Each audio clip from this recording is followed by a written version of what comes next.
அன்பு தமிழ் உறவுகளுக்கும் வாகை சுடரின் அன்பு வணக்கங்கள். டிஆர்பியை நோக்கிய நம்மளுடைய பயணத்துல கல்வி உலகியல் சம்பந்தமான வினா விடைகளை பார்த்துட்டு இருந்தோம். இன்னைக்கு யூனிட் 9 டெஸ்ட் வீடியோ ஈவினிங் 6 மணிக்கு நம்மளுடைய வாகை சுடர் சேனல்ல வரும். அந்த கொஸ்டின்ஸ் எல்லாத்தையும் பாருங்க, அதுக்கான ஆன்சர்ஸ் நோட் பண்ணி வச்சுக்கோங்க. நாளைய தினம் வரக்கூடிய ஆன்சர் வீடியோவோட வச்சு கிராஸ் செக் பண்ணி உங்களுக்கான மதிப்பெண்கள் எவ்வளவு வருது அப்படிங்கிறத பார்த்துக்கோங்க. எந்த அளவுக்கு டெஸ்ட் பண்றீங்களோ அந்த அளவுக்கு உங்களுக்கே உங்க மேல கான்பிடன்ஸ் வரும் அப்படிங்கறத நான் ஏற்கனவே சொல்லியிருக்கேன், மறந்துடாதீங்க. பொது அறிவுல யூனிட் 2 பார்ட் 4 வீடியோவை நம்ம இன்னைக்கு பார்க்க போறோம். இந்த யூனிட் 2 PDF அப்படிங்கிறது நான் டிஸ்கிரிப்ஷன்ல கொடுக்குறேன். அதை டவுன்லோட் பண்ணி உங்களுடைய விருப்பத்துக்கு எப்படியோ அது மாதிரி பிரிண்ட் அவுட் போட்டு பயன்படுத்திக்கோங்க. வாங்க இன்னைக்கான 25 கேள்விகள் என்னென்ன அப்படிங்கிறத பார்க்கலாம். முதல் கேள்வி, சங்க பாடல்கள் பெரும்பாலும் திணைகள் அடிப்படையில் வகைப்படுத்தப்படுகின்றன. அவை நிலப்பரப்புகள் அல்லது சூழல் மண்டலங்கள், அவற்றுடன் தொடர்புடைய மனித செயல்பாடுகள் மற்றும் மனநிலைகள். சங்க பாடல்கள் பெரும்பாலும் திணைகள் அடிப்படையில் வகைப்படுத்தப்படுகின்றன. அவை நிலப்பரப்புகள் அல்லது சூழல் மண்டலங்கள், அவற்றுடன் தொடர்புடைய மனித செயல்பாடுகள் மற்றும் மனநிலைகள். The Sangam poems are often classified based on திணைஸ், which are landforms or ecozones with associated human activities and moods. இரண்டாவது கேள்வி, கூற்று, சோழர் காலத்தில் மிகவும் புகழ்பெற்ற நடராசர் சிலை தன் நேர்த்தியான வெண்கல சிற்பங்கள் வார்க்கப்பட்டன. காரணம், லாஸ்ட் வேக்ஸ் தொழில்நுட்பம் சோழக்கால கைவினைஞர்களால் செம்மைப்படுத்தப்பட்டது. இது தெய்வங்களின் நுணுக்கமான மற்றும் ஆற்றல் மிக்க சித்தரிப்புகளை உருவாக்க வழிவகுத்தது. சரியான விடை ஏ மற்றும் ஆர் இரண்டும் சரி, மேலும் ஆர் என்பது ஏவிற்கான சரியான விளக்கமாகும். Assertion: The Chola period witnessed the casting of exquisite bronze sculptures, most famously the Nataraja icon. Reason: the lost wax technique was perfected by the Chola artisans, allowing for intricate and dynamic representations of deities. The correct answer is A. Both A and R are true and R is the correct explanation of A. மூன்றாவது கேள்வி, ஆங்கிலேயருக்கு எதிரான பாளையக்காரர் கிளர்ச்சியின் தொடக்க புள்ளியாக கருதப்படும் நிகழ்வு எது? பூலித்தேவரின் எழுச்சி. ஆங்கிலேயருக்கு எதிரான பாளையக்காரர் கிளர்ச்சியின் தொடக்க புள்ளியாக கருதப்படும் நிகழ்வு எது? பூலித்தேவரின் எழுச்சி. Which event is considered the starting point of the Palaikar revolt against the British? The Puliteva uprising. நான்காவது கேள்வி, பிற்கால பாண்டியரின் நிர்வாக அமைப்பில் கிராம நிறுவனங்களுக்கான அம்பலம் மற்றும் மன்றம் ஆகியவை முக்கியமாக எந்த அம்சத்தில் வேறுபடுகின்றன? செயல்படும் இடங்கள். பிற்கால பாண்டியரின் நிர்வாக அமைப்பில் கிராம நிறுவனங்களான அம்பலம் மற்றும் மன்றம் ஆகியவை முக்கியமாக எந்த அம்சத்தில் வேறுபட்டன? செயல்படும் இடங்கள். The later Pandya administrative system's village institutions, Ambalam and Mandram, differed primarily in which aspect? Operational locations. ஐந்தாவது கேள்வி, பட்டினப்பாலை எந்த சங்ககால சோழ மன்னனின் தலைநகரம் மற்றும் வர்த்தகம் பற்றிய விரிவான விவரங்களை தருகிறது? கரிகால சோழன். பட்டினப்பாலை எந்த சங்ககால சோழ மன்னனின் தலைநகரம் மற்றும் வர்த்தகம் பற்றிய விரிவான விவரங்களை தருகிறது? Karikalan. The Pattinapalai gives a detailed account of the capital city and trade of which Sangam Chola king? Karigala. ஆறாவது கேள்வி, குடவரை கோயில் கலையிலிருந்து கற்களை கொண்டு கட்டப்படும் கற்றளி கட்டிட கோயில் முறைக்கு மாறியது எந்த பல்லவ மன்னனின் ஆட்சி காலத்தில் நிகழ்ந்த முக்கிய வளர்ச்சியாகும்? ராஜசிம்மன் குடவரை கோயில் கலையிலிருந்து கற்களை கொண்டு கட்டப்படும் கற்றளி கட்டிட கோயில் முறை மாறியது எந்த பல்லவ மன்னனின் ஆட்சி காலத்தில் நிகழ்ந்த முக்கிய வளர்ச்சியாகும்? ராஜசிம்மன் இரண்டாம் Narasimhavarman. The transition from the rock cut architecture to structural stone temples was a major development during the reign of which Pallava king? ராஜசிம்ஹா Narasimhavarman II. ஏழாவது கேள்வி, முதலாம் ராஜேந்திர சோழன் கங்கை கொண்டான் என்ற பட்டத்தை எதன் நினைவாக சூட்டிக் கொண்டார்? கங்கை சமவெளி வரையிலான அவரது வெற்றிகரமான படையெடுப்பின் நினைவாக. முதலாம் ராஜேந்திர சோழன் கங்கை கொண்டான் என்ற பட்டத்தை எதன் நினைவாக சூட்டிக் கொண்டார்? கங்கை சமவெளி வரையிலான அவரது வெற்றிகரமான படையெடுப்பின் நினைவாக. The title Gangai Kundan was assumed by Rajendra Chola I to commemorate his successful expedition to the Gangetic Plains. எட்டாவது கேள்வி, சென்னை மகாசன சபை என்ற தொடக்க கால தேசியவாத அமைப்பு யாரால் நிறுவப்பட்டது? ஜி. சுப்பிரமணிய ஐயர் மற்றும் எம். வீர ராகவாச்சாரியார். சென்னை மகாஜன சபை என்ற தொடக்க கால தேசியவாத அமைப்பு யாரால் நிறுவப்பட்டது?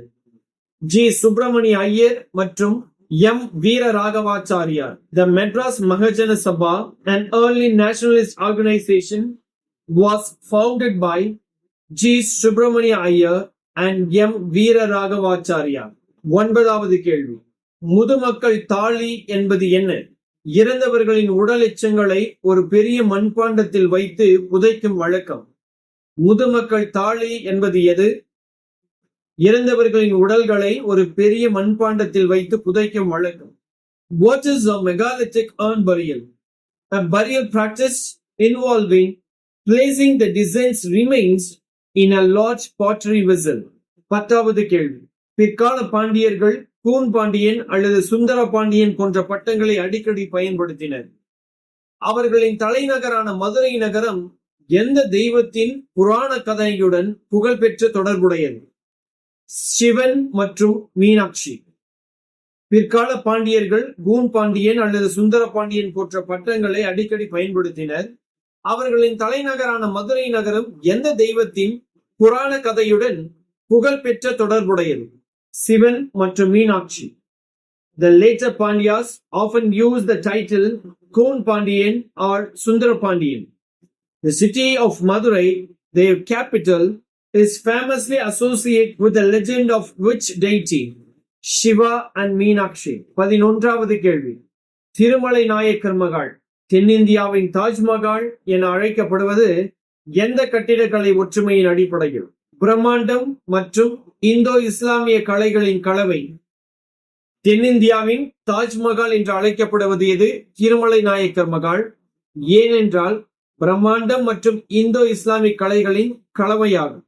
The Tirumala Nayak Palace designation as Taj Mahal of South is based on which architectural similarity? Grandeur and Indo-Islamic fusion. 12வது கேள்வி, பின்வரும் நிகழ்வுகளை கால வரிசைப்படி வரிசைப்படுத்தவும். சரியான விடை ஏ.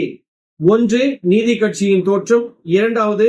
சுயமரியாதை இயக்கத்தின் தொடக்கம். 3. இந்திய சுதந்திரம். 4. முதல் திமுக முதலமைச்சர் பதவியேற்பு. Arrange the following events from earliest to latest. The correct answer is A. The first one, founding of Justice Party, launching of the self-respect movement, and India's independence. 4th one, first DMK chief minister assumes office. 13வது கேள்வி, 1801ஆம் ஆண்டு மருது சகோதரர்கள் வெளியிட்ட சுதந்திர பிரகடனம் 1857ஆம் ஆண்டு பெரும் கிளர்ச்சிக்கு எத்தனை ஆண்டுகளுக்கு முன்பே சுதந்திரத்தை அறிவித்ததன் மூலம் வரலாற்று முக்கியத்துவம் பெறுகிறது? 56 ஆண்டுகளுக்கு முன்பு 1809ஆம் ஆண்டு மருது சகோதரர்கள் வெளியிட்ட சுதந்திர பிரகடனம் 1857ஆம் ஆண்டு பெரும் கிளர்ச்சிக்கு எத்தனை ஆண்டுகளுக்கு முன்பே சுதந்திரத்தை அறிவித்ததன் மூலம் வரலாற்று முக்கியத்துவம் பெறுகிறது? 56 ஆண்டுகள். The Marudha Brothers Proclamation of 1801 is historically significant because it preceded the 1857 revolt by how many years in declaring independence? 56 years. 14வது கேள்வி, பின்வரும் நிகழ்வுகளை கால வரிசைப்படி வரிசைப்படுத்தவும். இதற்கு சரியான விடை ஏ.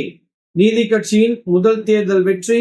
மாண்டேகு சென்ஸ் போர்ட் கீழ் சென்னையில் வகுப்பு வாரி பிரதிநிதித்துவம் அறிமுகம். உப்பு சத்தியாகிரக போராட்டங்கள் தமிழ்நாட்டை அடைதல். திமுகவின் 1967 வெற்றிக்கு பிறகு தமிழ் ஆட்சி மொழி சட்டம் நிறைவேற்றப்படுதல். Arrange in order from earliest to latest. The correct answer is A.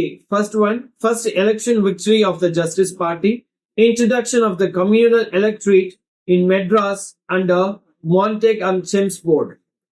Salt March protests reaching Tamil Nadu, passage of the Tamil Official Language Act after DMK's 1867 victory. 15வது கேள்வி, கோவில் சுவர்கள் மற்றும் மேற்கூரைகளில் ஒரு தனித்துவமான ஓவிய பாணியை வளர்ப்பதில் நாயக்க மன்னர்கள் முக்கிய பங்காற்றினர். இதற்காக ஒரு முக்கிய உதாரணம் எங்கு காணப்படுகிறது? ஸ்ரீரங்கம் ரங்கநாத சுவாமி கோயில். கோவில் சுவர்கள் மற்றும் மேற்கூரைகளில் ஒரு தனித்துவமான ஓவிய பாணியை வளர்ப்பதில் நாயக்க மன்னர்கள் முக்கிய பங்காற்றினர். இதற்கான ஒரு முக்கிய உதாரணம் எங்கு காணப்படுகிறது? ஸ்ரீரங்கம் ரங்கநாத சுவாமி கோயில்.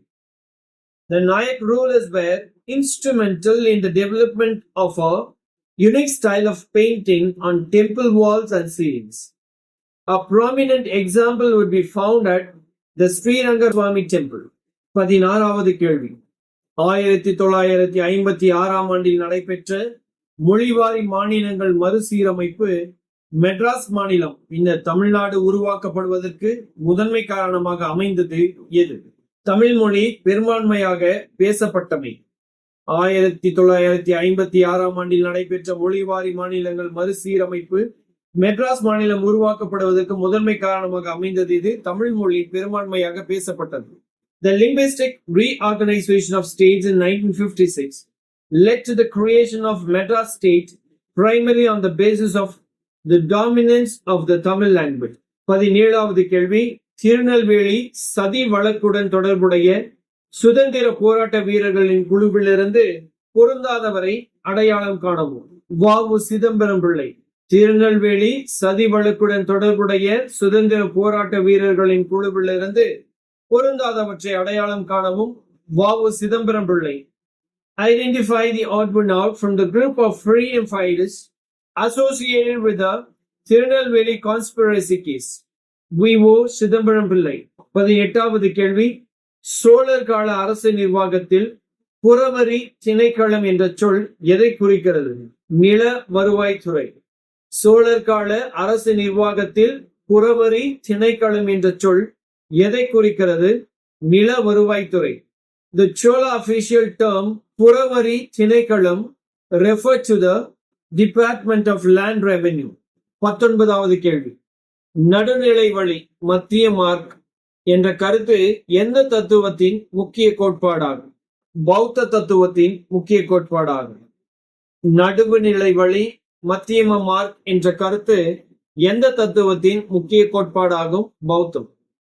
The concept of the middle path is a core tenet of Buddhism.